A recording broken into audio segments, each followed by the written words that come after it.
Josh Kauffman ने जब technical field से अपनी पढ़ाई पूरी की तब उनको एक प्रोटेक्टर और गैम्बल कंपनी में काम करने का एक बेहतरीन मौका मिला, जो कि कंज्यूमर गुड्स बनाने वाली एक $1 मिलियन कंपनी थी। जब वो वहां पर काम कर रहे थे तो उन्होंने पाया कि उनके जितने भी सीनियर कलीग्स थे वो सभी MBA ग्रेजुएट थे और सभी ने ही बड़ी बड़ी यूनिवर्सिटी से पढ़ाई की हुई थी। उनको देखकर जॉश को ये रियलाइज हुआ कि आगे चलकर अपना खुद का बिजनेस खड़ा करने के लिए शायद मुझको एक MBA डिग्री की जरूरत पड़ेगी। पर जब उन्होंने इस चीज के बारे में थोड़ी और ज्यादा रिसर्च की, कई लोगों से बातचीत करी, तब उन्होंने पाया कि यहाँ पर जितने भी MBA के कॉलेजेस हैं वो एजुकेशन के नाम पर स्टूडेंट्स को सिर्फ बेसिक थ्योरी ही बताते हैं, और जो भी लोग ऐसे कॉलेजेस से स्टडी करने जाते हैं उनका मेन पर्पस कोई बिजनेस खड़ा करने का नहीं बल्कि सिर्फ MBA की डिग्री लेने का होता है। तो ये सब जानने के बाद जॉश को अब MBA परस्यू करना टाइम की बर्बादी लगी। इसीलिए उन्होंने फैसला किया कि वो खुद को सेल्फ एजुकेट करेंगे और खुद के ही दम पर बिजनेस की स्किल्स को एक्वायर करेंगे। अगले दिन वो एक लाइब्रेरी में गए और वहाँ पर बिजनेस से रिलेटेड जितनी भी बुक्स थी धीरे धीरे कुछ ही दिनों में उन्होंने वो सब पढ़ डाली। अब इनमें कुछ बुक्स तो ऐसी भी थी जो उन्होंने 2 या 2 से ज्यादा बार भी पढ़ी थी। इन सभी बुक्स को पढ़ने के बाद अब उनकी नॉलेज एक MBA स्टूडेंट से नहीं बल्कि उनको पढ़ाने वाले टीचर से भी ज्यादा हो गई थी।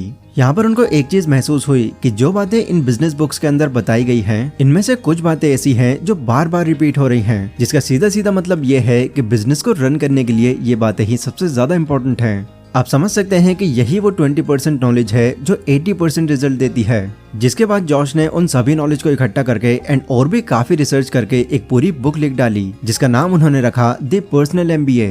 इस बुक में उन्होंने अपने पूरे एक्सपीरियंस के बेस पर 5 ऐसे प्रिंसिपल्स बताए हैं जिसे अगर कोई भी समझकर उसको इम्प्लीमेंट कर लेता है तो वो अपने एक छोटे से बिजनेस को भी $1 मिलियन कंपनी बना सकता है।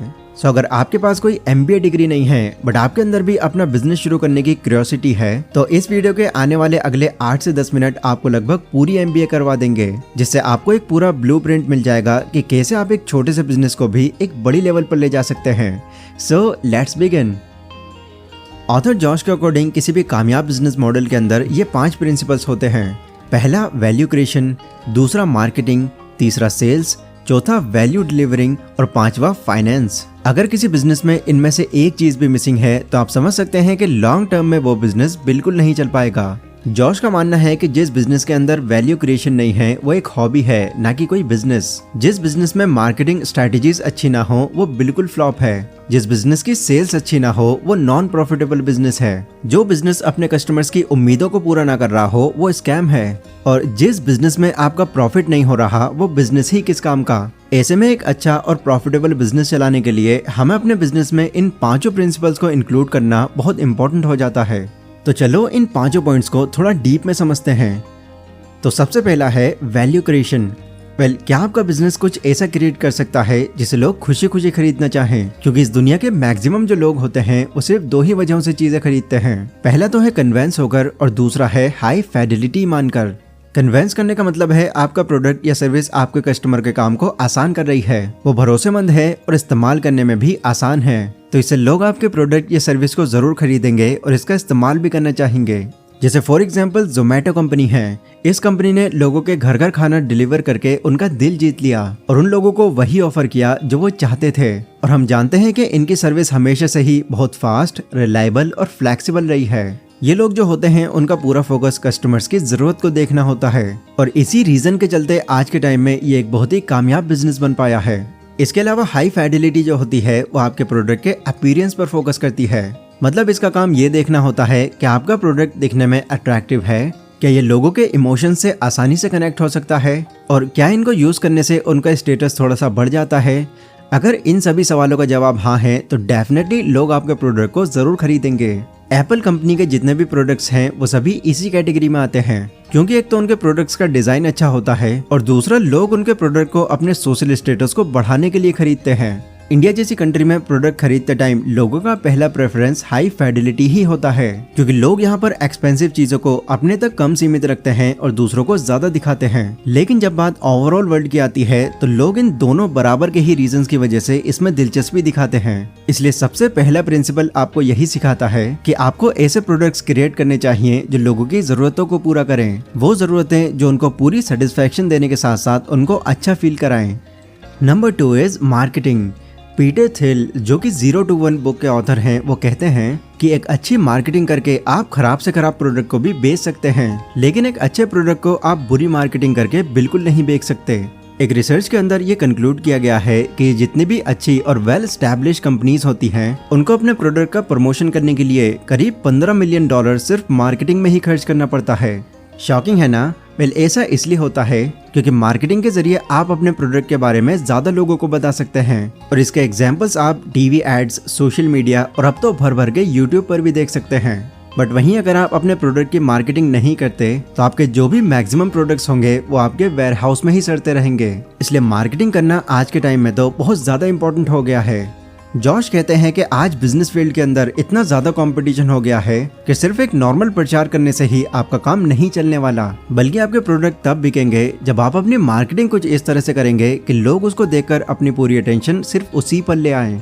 एग्जाम्पल, हम YouTube पर कई ऐसी एड्स देखते हैं जिनमें हमको कोई दिलचस्पी नहीं होती और उसके शुरू होते ही हम फौरन उसको स्किप कर देते हैं। लेकिन वहीं कुछ एड्स ऐसी भी होती हैं जो पहले के 5 या 7 सेकंड में ही आपकी पूरी अटेंशन ले जाती हैं, एंड वो देखते ही कई बार तो लोगों के माइंड में ये भी आ जाता है कि यार एक बार तो ये प्रोडक्ट या सर्विस यूज कर लेनी चाहिए। इसी को कहते हैं इंटरेस्टिंग मार्केटिंग। इसीलिए जब भी आप अपने बिजनेस की मार्केटिंग करें तो उसमें कुछ ऐसा जरूर ऐड करें जो यूनिक हो और लोगों की पूरी अटेंशन उस प्रोडक्ट या सर्विस तक ले आए, ताकि आपकी मार्केटिंग सीधा आपके टारगेट कस्टमर्स को ग्रैब करे।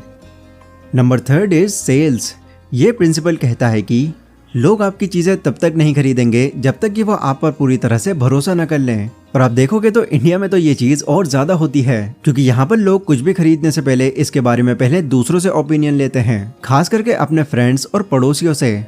मतलब चीजों को बाय करने से पहले ही वो ये प्रूफ चाहते हैं कि ये चीज जो हम खरीद रहे हैं वो अच्छी हो। अगर उनका कोई खास उनके सामने उस चीज की तारीफ कर देता है तो वो पूरे भरोसे के साथ फौरन उस चीज को खरीद लेते हैं। तो एक लॉयल और बड़ा कस्टमर बेस बनाने के लिए ये जो ट्रस्ट फैक्टर होता है वो बहुत बड़ा रोल प्ले करता है, क्योंकि कोई इंसान अगर आपका प्रोडक्ट या सर्विस लेता है और उसको वो ज्यादा पसंद आ जाती है तो वो खुश होकर आपकी उस चीज को हर किसी को रिकमेंड करता है, और इस चीज से आपका बिजनेस ऑटोमेटिकली ही ग्रो होता चला जाता है। एग्जाम्पल देकर समझें तो मान लो आपको बहुत जोरों की भूख लगी है और आपको खाने की तलाश है। अब आगे चलकर आपको आपके सामने 2 दुकानें दिखती हैं। एक पर नाम लिखा है KFC और दूसरे पर नाम लिखा है XY चिकन फ्राई। तो अब आप बताइए कि अगर आप नॉनवेज हैं तो आप कहां पर खाने जाएंगे? ऑब्वियसली आप KFC जाएंगे, क्योंकि इस बारे में आपने दूसरे लोगों से इसकी बहुत तारीफ सुनी है और आप भरोसा करते हैं कि KFC के अंदर आपको अच्छा सर्व किया जाएगा।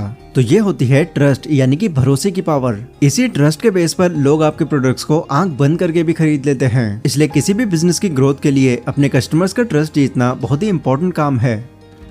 Number 4 is value delivery.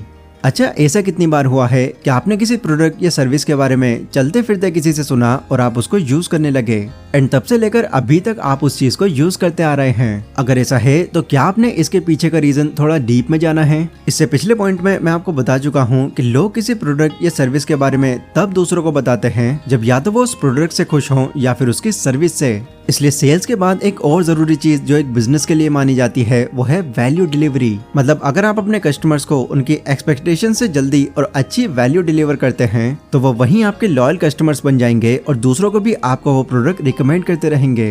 Well, अभी मैं यहाँ पर किसी सेल्स की बात नहीं कर रहा हूँ, मैं बात कर रहा हूँ डिलीवरी की। जो कस्टमर को अगर उसकी उम्मीद से जल्दी उसको मिल जाए तो वो बहुत खुश होता है।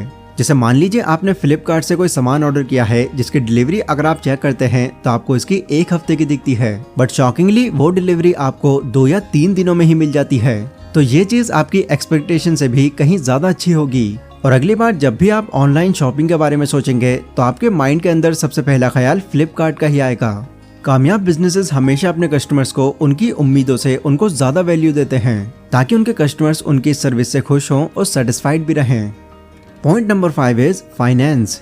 वेल, अगर आप ऊपर के चारों प्रिंसिपल्स को फॉलो कर लेते हैं लेकिन अगर आप अपने फाइनेंस पर ध्यान नहीं दोगे तो उन बाकी पॉइंट्स का भी आपको बिल्कुल फायदा नहीं होने वाला, क्योंकि फाइनेंस भी किसी बिजनेस के लिए उतना ही जरूरी है जितना बाकी सब चीजें हैं। आप ये समझ सकते हैं कि फाइनेंस बिजनेस का लाइफ ब्लड होता है। अगर आपके कैश फ्लो में इनकम से ज्यादा खर्चे बढ़ रहे हैं तो ये खतरे का साइन हो सकता है, क्योंकि एक बिजनेस के सही ऑपरेशन के लिए उसका प्रॉफिट में होना बहुत जरूरी है। क्योंकि अगर आपका बिजनेस बस चलता जा रहा है और कोई प्रॉफिट नहीं कमा रहा तो एक टाइम ऐसा आ ही जाएगा जब आपको वो बिजनेस तंग आकर बंद करना पड़ जाएगा।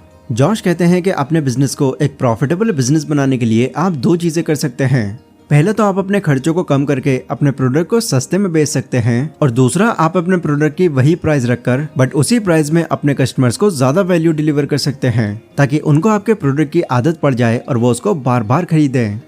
तो ये थे गाइज वो 5 प्रिंसिपल्स जो जॉर्ज कॉफमैन ने अपने एक्सपीरियंस के बेस पर हम सबके साथ में शेयर किए हैं। और ये प्रिंसिपल्स सिर्फ थ्योरी के लिए ही नहीं बल्कि कई कामयाब कंपनीज के थ्रू अप्लाई किए गए प्रैक्टिकल प्रिंसिपल्स हैं, जिन्हें अगर आप अपने बिजनेस में भी अप्लाई करते हैं तो होपफुली आप भी अपने छोटे से बिजनेस को एक बड़ी कंपनी में बदल सकते हैं। ये वीडियो गाइज अगर आपको पसंद आई हो तो इसको लाइक और शेयर जरूर करें। इसी के साथ कमेंट सेक्शन में आप लोग मुझे बता सकते हैं कि अगली वीडियो आप कौन सा टॉपिक पर चाहते हैं। पर अभी के लिए बस इतना ही। Stay safe, stay healthy, take care.